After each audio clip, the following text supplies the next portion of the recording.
va évidemment retrouver Noam, comme en 2021. Noam qui nous fait découvrir des territoires, ce qu'il s'y passe. Aujourd'hui, il s'intéresse à l'eau et là aussi, il prend des bonnes résolutions, Noam, celle de boire plus d'eau. Regardez. Et si, en bonne résolution, plutôt que d'arrêter de l'alcool, eh bien, on se mettait à boire plus d'eau. C'est en tout cas la mienne cette année de résolution. L'idée, eh bien, c'est de vous faire découvrir d'où vient cette eau potable. Vous l'avez vu, j'ai tiré là de l'eau du robinet. Et donc, l'idée maintenant, c'est de vous faire découvrir d'où vient cette eau, pourquoi elle est potable, et puis comment elle arrive jusqu'à chez nous également. Alors, bon, je vous promets, j'en profite pour boire un petit coup devant vous. Vous voyez, elle est très bonne. Alors, on va vous expliquer tout ça. Je vais prendre mon petit micro avec Dominique. Bonjour Dominique, merci de nous accueillir ici. Alors là, nous sommes devant deux grosses citernes, c'est ça, remplies d'eau potable. Tout à fait. C'est deux, donc on est sur un site de stockage d'eau potable, deux citernes, chacune de 3000 m3. Donc l'eau est pompée dans différents secteurs dans la nappe phréatique, souvent dans la craie. Mais ici, donc, on pompe de l'eau dans la craie, on mélange aussi avec de l'eau qui vient de la Sancée et de l'eau qui vient même de l'Avesnois, les calcaires de l'Avesnois. Donc ici, on profite de la géographie du site, puisqu'on est sur une butte ici à Montchaux, et donc l'eau qui sort de ces citernes, après, alimente les habitants de façon gravitaire. Donc on alimente une partie du Douaisis, une partie de la Pévèle, voire même une grande partie de cette eau va jusque dans les Flandres. Alors, qu'on comprenne bien le schéma, l'eau de pluie ou les neiges s'infiltrent dans le sol, arrivent dans les nappes phréatiques, à partir de là elles sont pompées et acheminées aux citernes. Dans les grandes lignes, c'est ça. C'est ça. Alors je préciserai que globalement la recharge des nappes phréatiques, c'est surtout les pluies d'hiver. Et donc, notamment, en effet, ce qui est efficace, c'est les neiges. Alors aujourd'hui, le réchauffement climatique change un peu la donne. Alors, on a une restriction de la recharge. Et donc, il va falloir qu'on s'habitue à ça et qu'on mette ça dans nos usages. Il faudra que demain, on soit plus éco-responsable en termes de consommation. On en parlera tout à l'heure, d'ailleurs, de ça. Tout à fait. Et donc, en effet, ces pluies d'hiver s'infiltrent. Puisque la végétation ne consomme pas l'eau. Et donc, une grande partie de cette eau s'infiltre dans le sous-sol. On la pompe, parfois on la traite sur des produits, sur des choses qui sont classiques, des composants liés à la géologie, par exemple le fer. On vérifie sa qualité de l'eau, donc il y a un contrôle sanitaire qui est très important. Ce qu'il faut préciser, c'est que l'eau potable, c'est un produit alimentaire. Et donc c'est un des produits qui est les plus contrôlés de France. Le contrôle sanitaire, il est fait par un organisme indépendant, l'ARS. Et donc, c'est plus d'une soixantaine de paramètres qui sont constamment vérifiés en termes de qualité. Je pense que le message qui est important aujourd'hui, c'est de dire que cette eau potable, elle est tout à fait consommable et elle est un produit tout à fait sûr. La définition de l'eau potable, finalement, c'est ça, c'est le fait qu'on peut boire cette eau sans aucun risque. La filière est faite pour que l'eau soit consommable. C'est une classification de biens alimentaires. Et donc, on peut boire bien sûr cette eau sans risque, et voire même c'est conseillé de la boire, puisque c'est une eau parfaitement équilibrée. Oui, c'est ça. Différente de l'eau qu'on peut trouver dans le commerce, par exemple. La réglementation fait que on peut boire de l'eau potable toute sa vie et sans avoir de problème de santé. Parfois, lorsque vous consommez certaines eaux en bouteille, l'accumulation d'une même eau en bouteille peut, elle, avoir des problématiques. Donc, si on résume, on peut tout à fait boire l'eau du robinet sans aucun risque. Oui, Jérôme garde ma gourde, mais moi je bois tous les jours l'eau du robinet et je n'ai jamais eu aucun problème. Donc voilà, le message c'est bien ça, buvez de l'eau. Buvez de l'eau et en plus cette eau elle est très peu chère quand on la remet au prix du litre.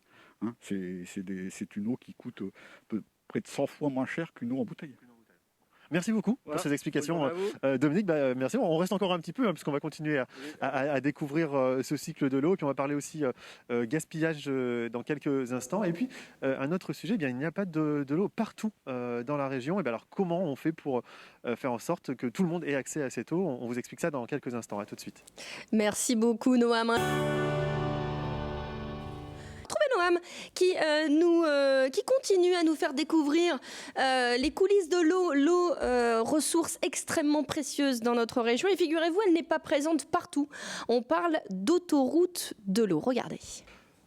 Effectivement, oui, boire de l'eau, c'est le message que on veut vous faire passer et bien évidemment l'eau du robinet qui est potable. Oui, mais alors ça veut dire quoi de l'eau potable? On en a parlé il y a quelques instants. Et puis surtout, comment elle passe des nappes phréatiques jusque à votre robinet? C'est ce qu'on tente de vous expliquer depuis tout à l'heure.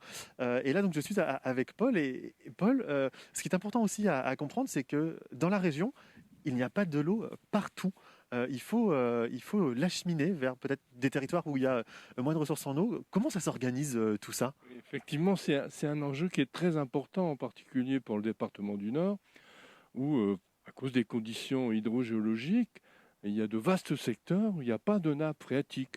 Pour schématiser, on va dire, de Dunkerque aux portes de Lille, il n'y a pas de nappe phréatique, hein. Et même dans les secteurs crayeux, il peut très bien ne pas y avoir possibilité de faire des captages. Donc il y a nécessité de dégager dans notre politique, grâce à notre grand syndicat, des solidarités territoriales pour faire en sorte que les territoires qui ne peuvent pas être alimentés par des captages liés au territoire, eh bien, puissent l'être à partir d'interconnexions très importantes, hein. Nous avons, ce que la presse a appelé l'autoroute de l'eau. C'est quand même un tuyau de plus de 200 km, hein, en 600 mm, et qui permet effectivement d'amener de l'eau, en particulier en Flandre, hein. Donc il y a là une donnée qu'il faut avoir dans la tête. Mais même dans les territoires du Cambrésis, nous devons mettre en place des interconnexions très importantes d'un village à l'autre, hein. Et ça permet aussi, au-delà d'apporter de l'eau en quantité suffisante, de sécuriser l'alimentation.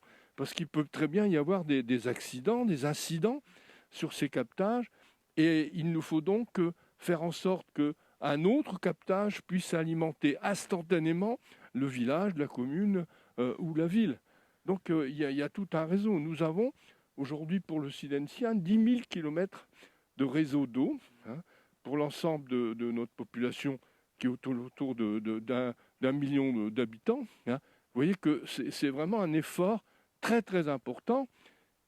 Et donc il faut accepter qu'effectivement des captages qui se trouvent dans les régions, surtout les régions de calcaire ou de craie, hein, puissent être transportés vers d'autres secteurs. C'est un enjeu évidemment en alimentation potable, mais c'est aussi un enjeu économique, hein. Vous imaginez bien que il n'y a pas assez d'eau, par exemple, sur l'agglomération lilloise. Il faut quand même aller chercher 24 millions de mètres cubes du côté d'Aire-sur-la-Lys, hein. Bon, de la même façon qu'il y a des réserves d'eau dans la Vénois, eh bien, nous la transportons pour alimenter les secteurs du Valenciennois, du Douaisis, et un peu, on va dire, à la limite de l'arrondissement de Valenciennes, de Lille et des Flandres. Vous voyez? Donc il y a là une notion qu'il faut enregistrer, puisque beaucoup pensent qu'il y a de l'eau partout et qu'il suffit de faire un forage et il y aura de l'eau. Pas du tout, hein, parce qu'il y a une recherche hydrogéologique qui reste encore très importante. Et là, nous sommes en train de mettre en exploitation un nouveau forage sur le secteur de Aspres et de remettre en exploitation des forages sur Solesmes, hein, et nous en avons besoin pour répondre à la demande. Merci beaucoup pour ces explications. Alors, il n'y a pas de l'eau partout, effectivement. Et puis, cette eau, il faut l'économiser, bien évidemment. Il ne faut pas la gaspiller. Ça, c'est aussi un message fort qu'on va évoquer dans quelques instants. On se retrouve dans quelques minutes. Je vous le disais il y a un instant, Noam nous disait tout à l'heure que boire de l'eau du robinet était bien, c'est une bonne eau potable, traitée évidemment. Il s'intéresse à l'eau, cette ressource précieuse dans notre région, et il nous donne quelques conseils pour éviter de la gaspiller. C'est extrêmement important, regardez. En effet, c'est l'une de mes résolutions cette année, boire plus d'eau et notamment l'eau potable. Vous savez, quand vous ouvrez votre robinet dans votre cuisine ou dans votre salle de bain, eh bien oui, celle-ci, on peut la boire sans aucun problème. Elle est contrôlée, on vous l'explique depuis tout à l'heure. Et puis, on vous explique aussi d'où elle vient, cette eau. Voilà, ça c'est important de le savoir. Mais alors, Boire de l'eau, c'est bien, oui. Utiliser l'eau potable, c'est bien, oui. Mais attention à ne pas la gaspiller quand même, Daniel. Et ça, vous n'allez pas me dire le contraire. Il faut y faire attention parce que c'est une ressource rare, l'eau. Exactement. L'eau, c'est une ressource naturelle qui n'est pas inépuisable. Donc, il faut effectivement l'économiser, notamment dans ce contexte de changement climatique où on s'aperçoit que les nappes phréatiques ne se rechargent pas comme elles le devraient. Normalement, elles se rechargent en période hivernale. Dans une région où il pleut tout le temps, ça paraît incongru de dire qu'on va manquer d'eau, mais pour que l'eau soit disponible, il faut que la pluie tombe au bon moment et donc dans de bonnes conditions.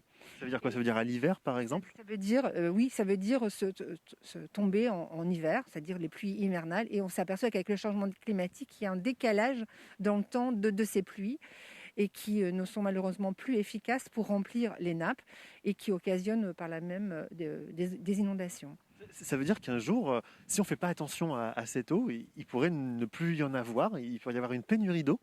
Oui, alors ça arrive déjà maintenant. On a déjà eu des périodes de pénurie d'eau. Je vous rappelle que le préfet a pris plusieurs années consécutives des arrêtés sécheresse qui demandaient aux habitants, demandaient à la population d'économiser l'eau. Et en fait, l'eau, il faut l'économiser tout le temps, pas juste quand il y a un arrêté.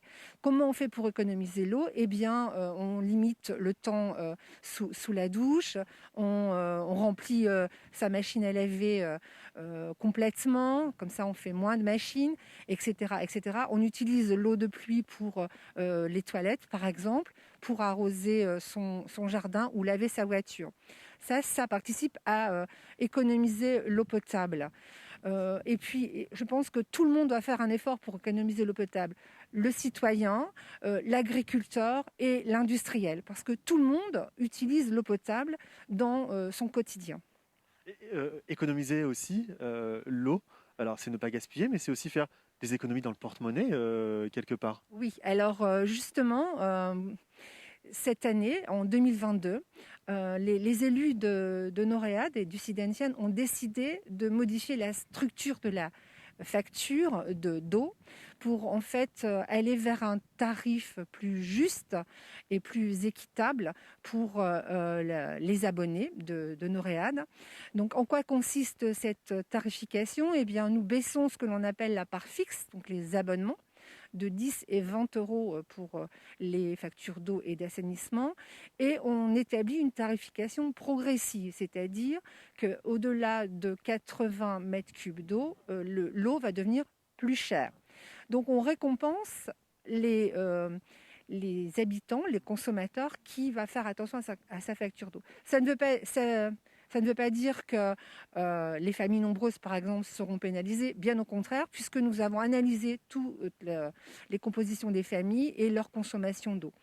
À ce sujet, j'invite donc les consommateurs, enfin les abonnés, à aller sur le site pour pouvoir simuler leur consommation. Il y a un outil qui permet de savoir si on est économe ou pas en eau en fonction de sa consommation annuelle. Dernière question, c'est aussi faire attention à la planète de boire de l'eau potable parce qu'on n'utilise pas de bouteilles d'eau en plastique, par exemple. Je dois vous féliciter puisque vous avez amené votre ma gourde. Voilà. Et effectivement, quand vous consommez l'eau du robinet, d'abord vous faites des économies puisque l'eau du robinet coûte quand même 30 fois moins cher que l'eau que vous achetez au supermarché en bouteille. Et surtout, vous faites un geste essentiel pour la planète, pour l'eau et pour vous-même puisque vous ne consommez pas de plastique. Donc, on limite la consommation de plastique et le rejet de plastique dans l'eau.